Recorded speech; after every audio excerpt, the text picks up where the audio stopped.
Hello everyone, Floppy Waffles 69 here, and welcome back to the channel, guys. I know it's been a little while. Sorry, been pretty busy, so I do apologize for that. But anyways, we are going to be looking at the brand spanking new release that Wargaming has blessed us with only a, what is it, a 79 USD ship. This is a Tier 8 heavy cruiser for the Pan American nation, the Comandante. That's all I'm going to call it. I don't even want to try the later part of that. We're just going to call it the Comandante for the sake of simplicity, so you know what I'm talking about. Now, at first glance, when you look at this ship, you're probably thinking, as are everybody else, this looks familiar. Where have I seen this ship before? And your eyes do not deceive you. This is, in fact, the Tier 8 heavy cruiser for the Dutch, the Haarlem. But now we have Pan-Americified it to now being the Comandante. I'm not going to go into the history, and air quotes here, about this ship, because it's really nothing to write home about and nothing really to touch on. Just understand that this is a copy-paste Haarlem, but we drop the airstrikes, and we get an F key. Which falls more in line with our national flavor here of the Pan-American nation. Now, the short little review of this ship that I'm sure everyone out there wants to know. Is this ship worth it? And I've watched a lot of other YouTubers do a review of this ship, but I think they fail to stress a very important thing about this ship. First off, this ship is not worth it. $79 for a Tier 8 cruiser is a joke, given the fact that other ships exist that I think are just flat out better, you know, looking at you, Atago, and, you know, a couple other ones. But yeah, no way is this ship worth it.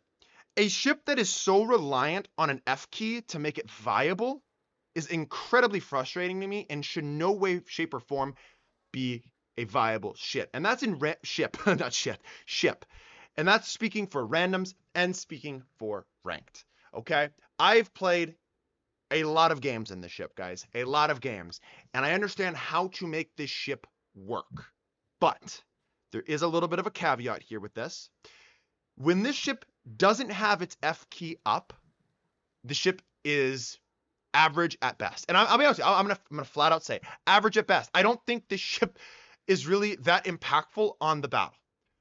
When your F key is up and used, like you're using your F key, the ship does turn into quite a DPM monster with these 203mm guns. Given the fact that your shell velocity and penetration on these guns, especially, I'm talking about the armor piercing, obviously, is freaking awesome. These shells are laser beams. We're not talking Petropavlovsk levels of laser beams, but these are very, you know, flatter shells. It does not take that much time to lead them, and you get adequate amount of penetration and performance out of your armor piercing shells. So I will write home about that, and I will tell you a little bit about that. I almost never use HE on this vessel. I very often play this ship like I am fusing the Petropavlovsk and that other Tier 8 Pan American light cruiser based on the D7 Provincian or whatever, the Almirante Grau. Very similar, okay? Is this ship better than the Almirante Grau? No. I think the Almirante Grau is a vastly superior ship than this. But I do think this ship is a little bit better than the Haarlem. I think the Haarlem at that tech tree, like once we do that tech tree, God, I have a lot of things to talk about that one. The Tier 8 Haarlem is a weak spot in that line. I don't really care for the Haarlem because I think the Einrak down at Tier 7 is just vastly superior, especially in the regards of the light cruiser. And then the Johan is just vastly superior. I think the Haarlem is a terrible ship, okay? And I think Wargaming knows that. And that's why we're getting a copy-paste Haarlem here and now a premium variant with an F key, because people see the F key and they see all that DPM and they're like, oh, this ship is great. Oh my God, I love this ship. It's not great, okay? And so I know I'm blabbering on a lot about it right now, and you probably guys are probably like, come on, Floppy, get to the actual view. I'm sorry, but I do have a lot of things to talk about with this ship because this ship does, in fact, frustrate me with its design, okay? Going into the armor, the very first thing, okay? Wargaming wants you to believe this ship is durable and has armor. And they're not wrong in regards of, 25 millimeter nose, you have a 50 millimeter icebreaker, you have a 25 millimeter ass with side plating of 40 millimeters, and your mid deck is actually 40 millimeters as well. And if you look at the Citadel, it is just ever so slightly above water, and you do have some sloped armor on top of that as well, which is nice, okay? They're not wrong about the armor, but they are wrong about one thing, okay? Well, they just completely forget about it and they leave it out. We live in a world of 5 battleships per team, maybe 1 or 2 cruisers, CV spotting you with about 2 submarines, and the rest are DDs, okay? But that's about 2 or 3 DDs per team. When you have 5 battleships targeting the ship is not durable, okay? It can get overmatched on its nose. Only in close and personal can your icebreaker actually work for you and prevent those citadels when you're nose in and close to the enemy. But this ship really does struggle the second you get into those 406 millimeter guns or higher. It is. Like, yes, the nose can still be overmatched. Here, I'll go back to the armor so you can see. Yes, the nose can still be overmatched by 380 millimeter guns. Does not matter because the rest of your ship, you're still a cruiser. Okay, and this is what I talked about with my Prince Adalbert down the line series. Like, people want to believe that these ships are phenomenal, they're great, they have a lot of armor, and Wargaming is like, yeah, they have armor. We still live in a world of warships, lol, that there are a lot of battleships per team. So armor is, you can't rely on your armor when it comes to enemy battleships, okay? So if anyone ever makes that argument, just ignore that. Yes, if you angle appropriately, you can mitigate. Yes, all about mitigation. I'm all fine with that, but a lot of battleships nowadays can just point and click, boom, 10,000 through the nose, okay? It is how it is, okay? With this ship, you're going to want to utilize island coverage. You're going to want to do that, okay? You're going to have to utilize island coverage. Your reload is so diabolically slow that you can't outtrade who you're fighting reliably, okay? I kind of try to play this thing. Again, this is going to be a horrendous, I already said it's a mixture of a Melmancy Growl and a Petro, and I do try to play it that way. That's, like, theoretically speaking, but, like, in regards of how I try to play this ship, I try to play it like a Scharnhorst down at tier 7, at tier 8. Again, terrible comparison, but you'll understand more about what I'm trying to say when I show you footage of me playing the ship. And we're going to get to the F key here in a little bit, but that's what I'm trying to let you know is you can't rely on this thing, and this thing really isn't that scary. The only time the armor is adequate and actually lives up to the hype behind it is when you're fighting enemy cruisers. That is the only time I found the armor to be actually good on this ship, because you can absolutely get schwacked in the ship, and it will happen. You'll see, I think an Anhalt swacks me for like 10 to 12k, and I didn't think I was showing that much side, and we all know the Anhalt really isn't that scary of a battleship, okay? Okay, going into the actual numbers side of the thing, we have a hip pool of 42,200 with a 19% torpedo belt reduction. Again, you're a cruiser, you shouldn't be taking torpedoes. You have a hydroacoustic search to give you a little bit of a heads up, a little bit of a warning. Do not take the defensive AA. Your A is fucking dog water on this thing, okay?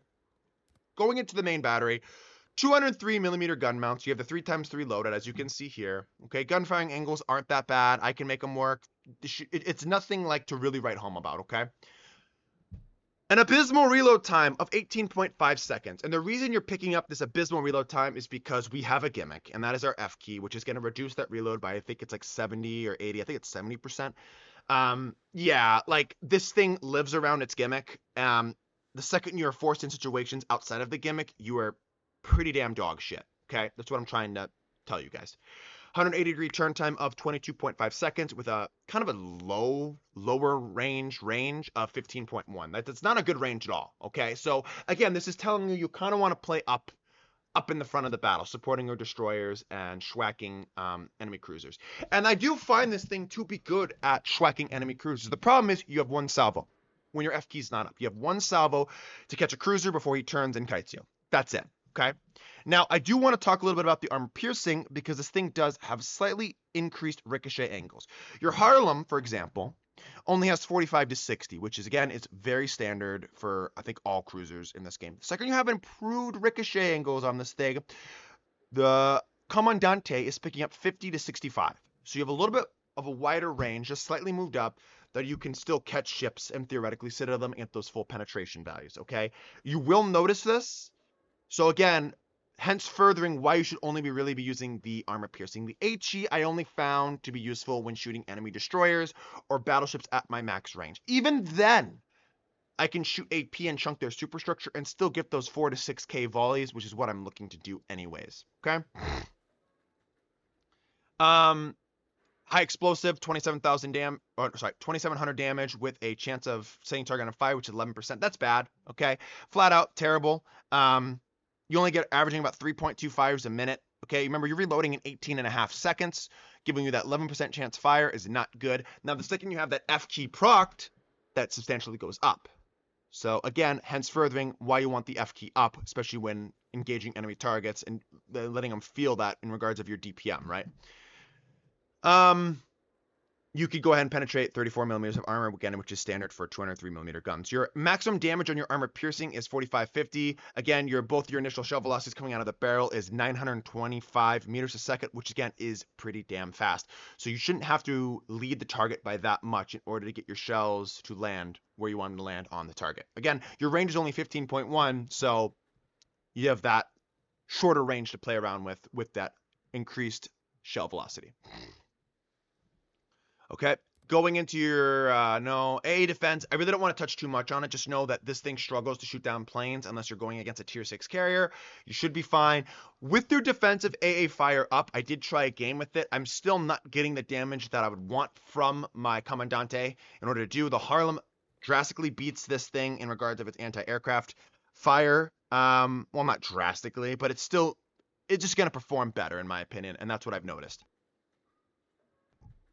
Okay, moving into the maneuverability, identical to that of the Harlem, which again, we are rocking about a 11.1 second rudder shift with a turning circle radius of 730 meters. You do have slightly better acceleration on this ship by, 26.9 compared to the Harlem's 28.1. Again, tomato, tomato, really not going to notice that a whole lot.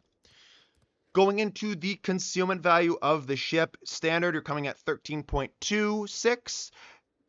One concealment, the module, you're going down to 11.9, and then with the commander skill, you can go down to like 10 point change or 10.6 or whatever it is, okay, 10.8, I'm not 100% sure.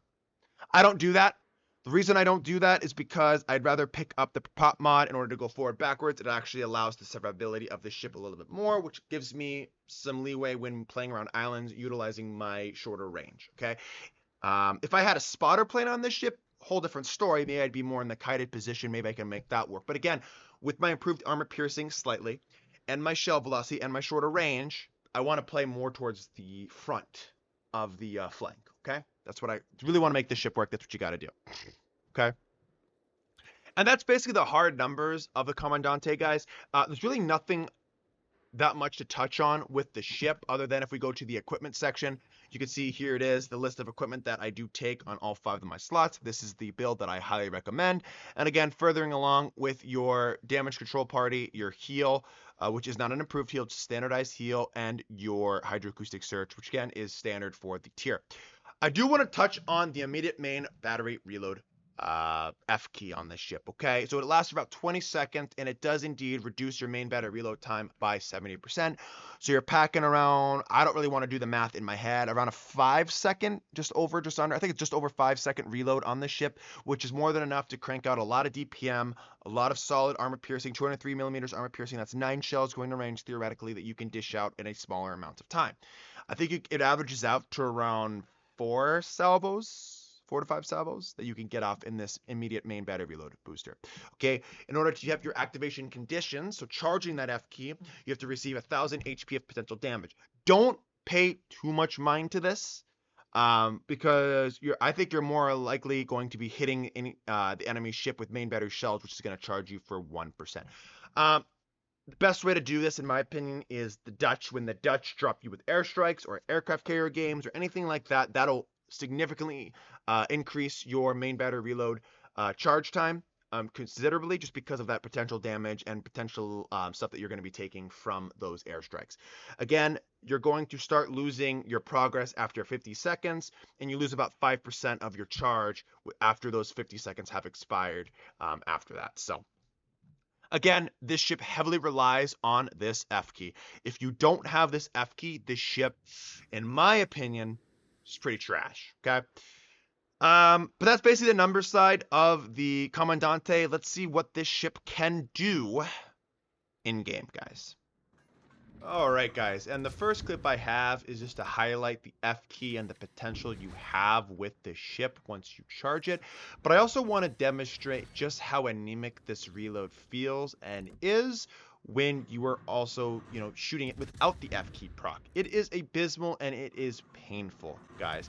I do find that this ship, I want to be shot at, but I want to dictate the means of getting shot at and dictate the means of the engagement so that I can dodge effectively. If I overextend and push into something, then I'm getting shot at by a bunch of fucking people and it is not good for me, guys. Now here's the F key proc. Obviously, shooting at pushing in, what is this, a Brisbane, I believe. He wants to go probably radar our destroyers, anything like that. And this is when your F key, you can get the most out of this F key. Obviously, there are 4 citadels mixed with the armor piercing of the ship is just awesome. You can definitely punish those cruisers and send them packing back to port relatively quick, guys. So here's an example of just the F key and how to go ahead and utilize it. Now, going into the actual gameplay that I have to showcase you on the Comandante, and here's just a refresher of the upgrades and the captain skills that I am utilizing and that I recommend. Obviously, I don't have a 21-point commander yet, but that is identical, and that's exactly what the build that I highly recommend you utilize. Now, with this ship, I've seen nothing but praise, okay? I've seen a lot of people going, oh, this is a crazy new F key. This thing is freaking demonic. It's amazing. I love this ship, blah, blah, blah, blah, blah. I 100% disagree with that.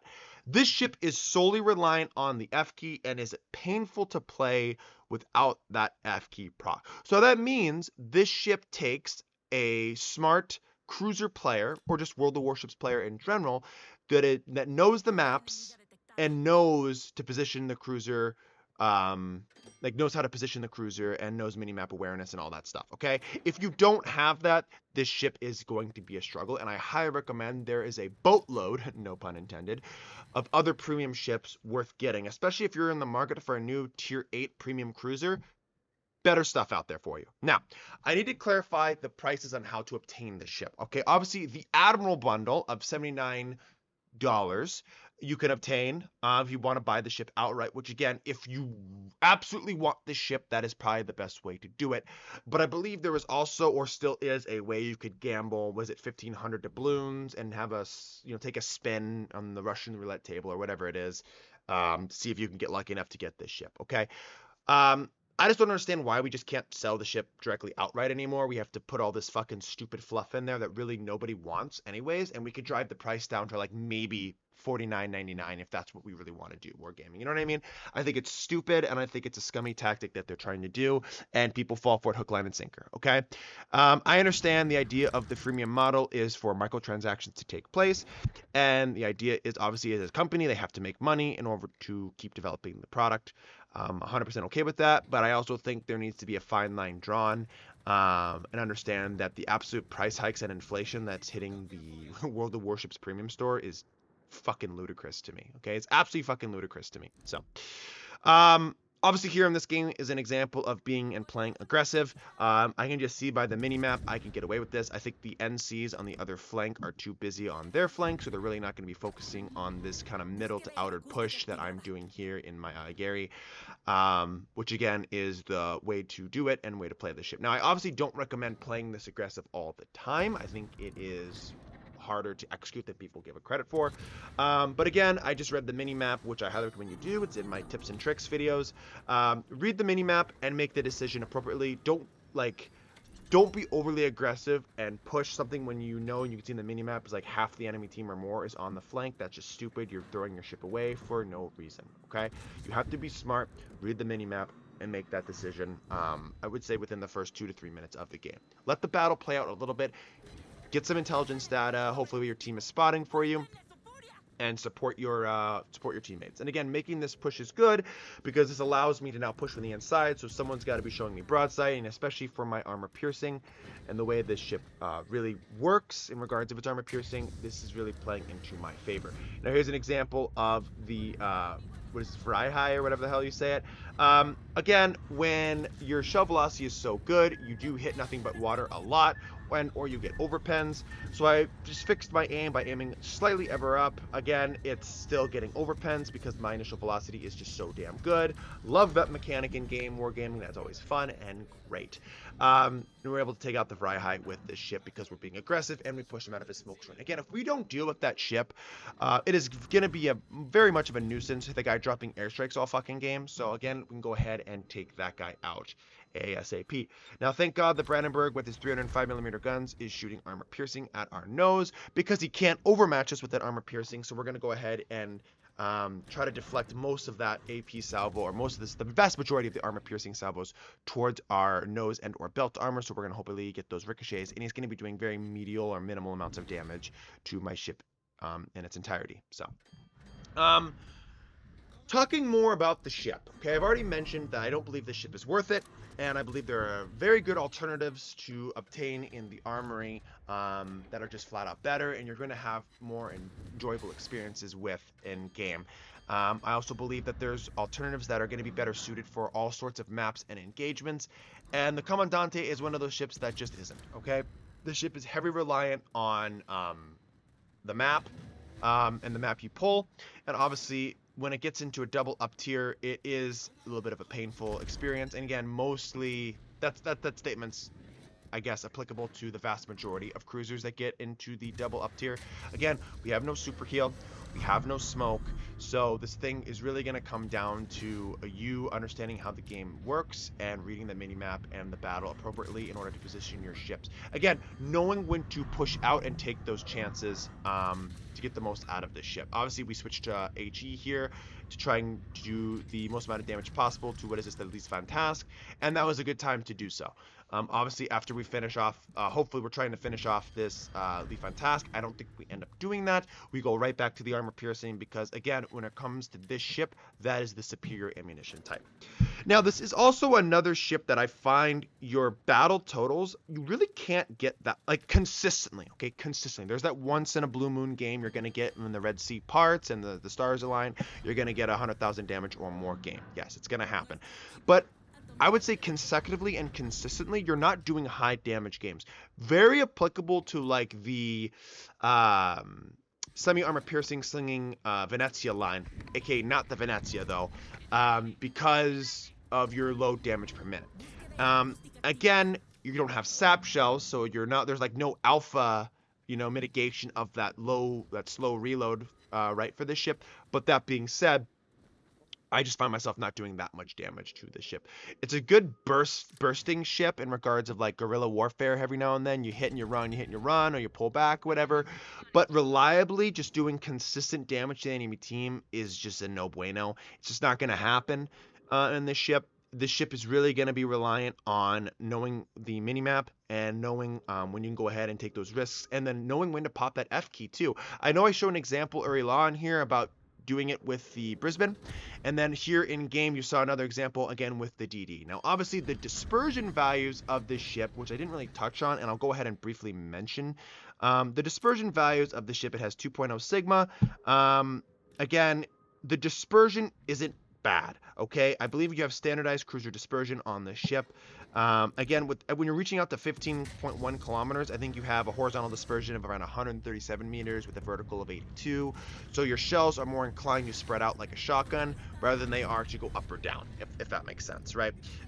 Which again, you saw an example of when I was shooting that leaf on task, my shell's doing exactly that, which again, is probably the better of the two to have worse dispersion with, because especially when you catch broadsides with armor piercing, and because the ship is mainly slinging armor piercing, you can get away with that poor dispersion when it comes to that horizontal spread rather than that vertical spread, okay?